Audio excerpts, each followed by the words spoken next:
أرضي بانهايو وبحي ودنكانهايو. السلام عليكم ورحمة الله وبركاته. وعانو ونكسين قدهان أرضيدا حيسدي كواد حصوب بالعبني عتبكي قدن بي مقررك مادة كيمسترية فصل كافراد الدوكسي سراء قولادن إن waxaan ka soo hadalnay intel b change waxaan soo sheegnay macnaha intel b waxaan soo sheegnay macnaha intel b change waxaan soo kala qaybinay reactionada oo soo kala saarnay exothermic iyo endothermic waxaan kaloo ka soo hadalnay bound energy maanta waxaan ka hadli doonaa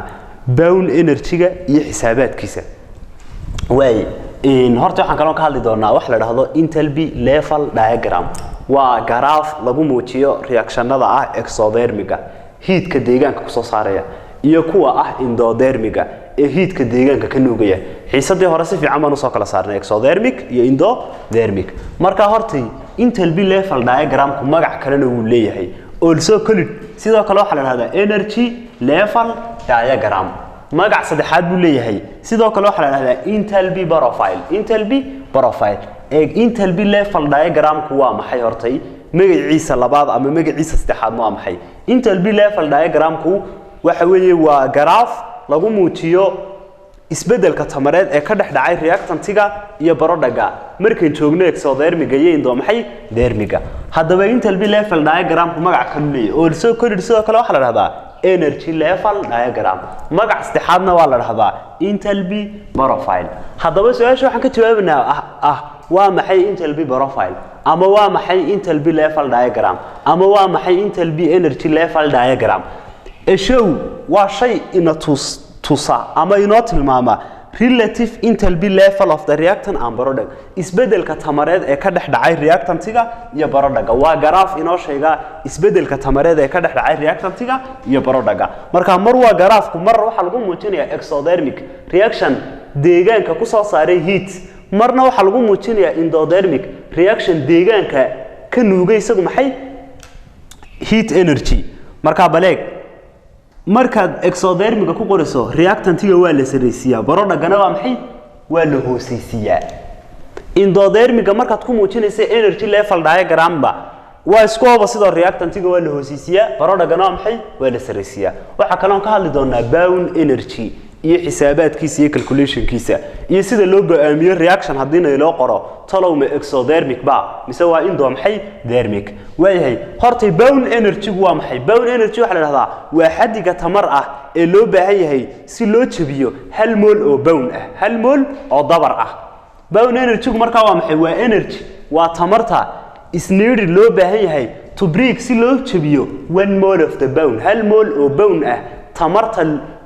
lagu kala jabinayo ama energy-ga la isticmaalayo ayaa waxa la yiraahdaa bound energy hadaba bound energy-ga waxa lagu cabiraa kilojoule per mol hadaba marka laga hadlayo bound energy-ga laba dhinac baan u kala qaadi doonaa mar waxa dhici doona bound breaking dabar baa la jabinaya marna waxa dhici doona bound formation dabar baa la sameeynaya marka la leeyahay bound breaking dabar baa la kala jabinaya needs energy waxa uu baahay maxay tamar marka la leeyahay bound formation dabar baa la sameynayaana releases energy wuxuu soo saaraa maxay tamar hadaba halkan waxaan ku arki doonaa table inoo muujinaya some bound energy tusaale ahaan carbon energy-ga loo baahan yahay waa 347 kilojoule per mol waayahay waxaan kaloo leenahay marka table-ka waa kaas idinka eegi doona baleeg tusaale ahaan energy-ga loo baahay si loo kala jabiyo ama xadiga energy-ga la isticmaalo laba falori waa imsa 158 waayahay tusaale ahaan oxygen iyo hydrogen oo kale waa 400 maxay 460 markasta table-ka waa lagu siinayaa arday tusaale ahaan bound-ka u dhaxeeya carbon iyo bromine energy-ga lagu kala jabinayo ama energy-ga xadiga energy u baahay waa 280 marka inagoo table-kan isticmaalana ayaan reaction xisaabin doonaa intel b change-giisa isla markaana aan go'aamin doonaa ma exothermic ba mise waa endothermic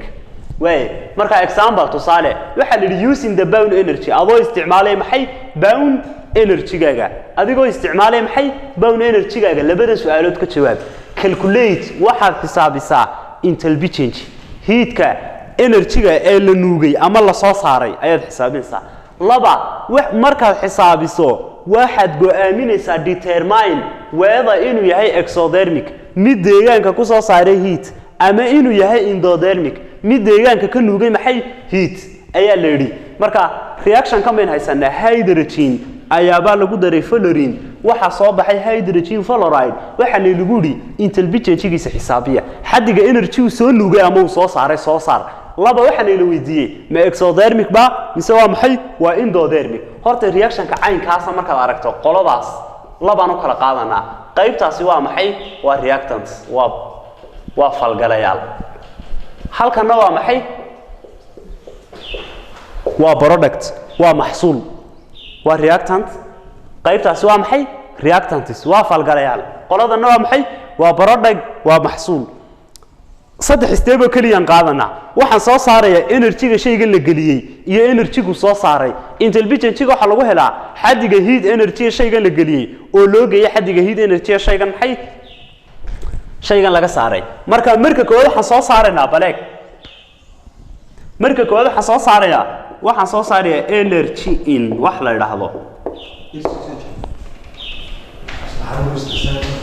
tamarta shayga la galiyay marka koowaad waxaan soo saaraya energy in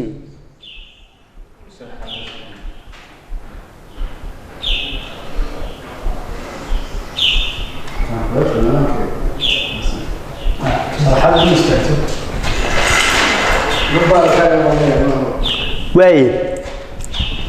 example kan waxa ahaa tusaalahan baan ila qoray hydrogen baa lagu daray fluorine waxa soo baxay hydrogen fluoride way after that labada su'aalood baan ila weydiiyay waxaan ila yiri waxaad xisaabisaa inta temperature-ga xadiga energy-ga ee la soo nuugay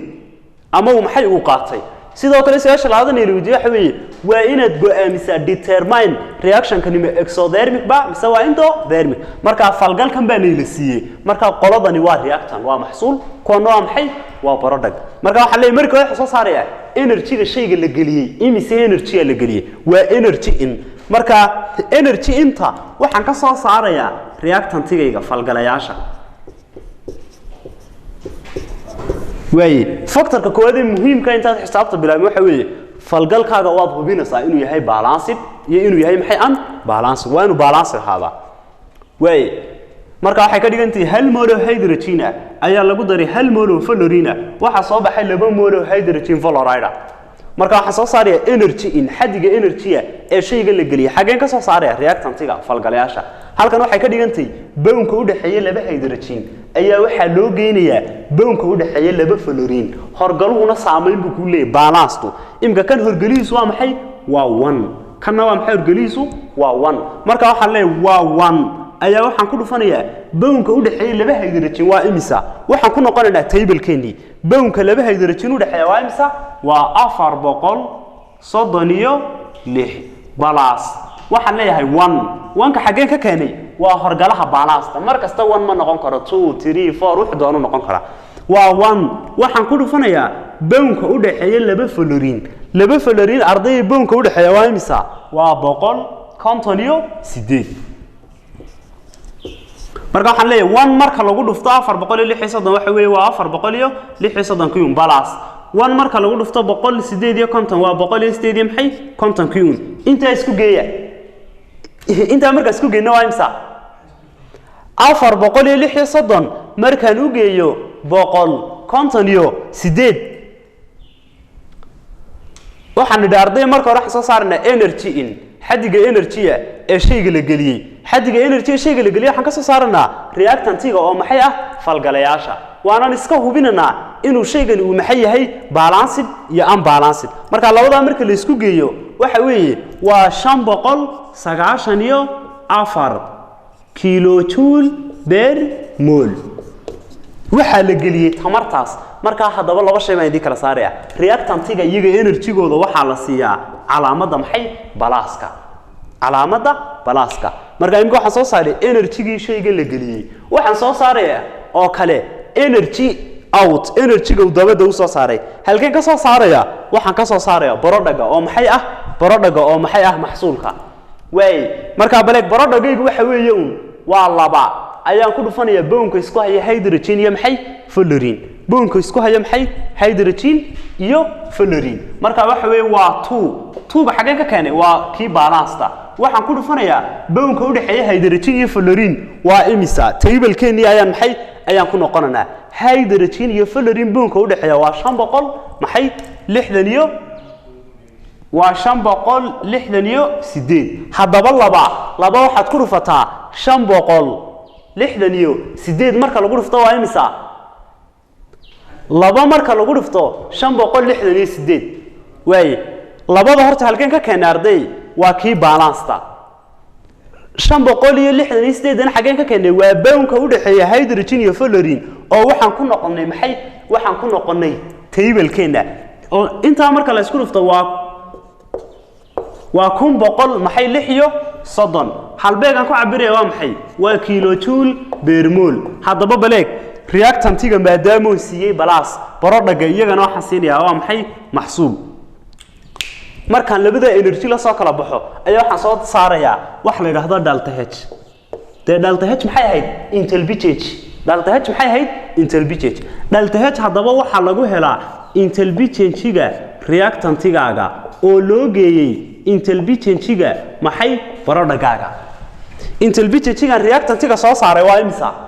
interlbh-ga reactantiga soo saaray waxa weeye waa 594 ayaa waxaan u geynayaa xadiga interlbh-ga soo saaray barodhaguna waa imisa xadiga interlbh-ga sorry barodhaga waxa la siiyaa waa maxay negative baa la siiyaa arday barodhaga waxa la siiyaa maxay negative waxaan u geynayaa negative 1160 marka baleeg balaas iyo negative marka la isku dhufto maxaa ka soo baxaya waa negative marka halkan waxa weeye waa 594 minus 136 oo de minus iyo plus marka la isku dhufto waa maxay waa minus kana muxuu hore watay plus labadani way kala go'ayaan 594 waxaad ka jartaa 1136 594 marka laga jaro 1136 waa imise noqonaysaa talo arday way 594 marka laga jaro 1136 waxay noqonaysaa 540 iyo maxay 2 marka talo ma balaaskan qaadanaya mise minuska de 1136 ka weyne waxaan qaadanaya waa maxay waa minuska marka eeg delta H-kaygi maxay soo baxday waxay soo baxday negative 542 haday negative soo baxdo reaction kaasi waa maxay waayahay marka waxaan leenahay dhaltadeedii waxay soo baxday minus 542 hadii dhaltadaadu ay soo baxdo minus reaction kaasi waxa weeye waa maxay waa exothermic haduu laakiin positive soo baxo waa maxay waa endothermic kaasi waa tusaalaha koowaad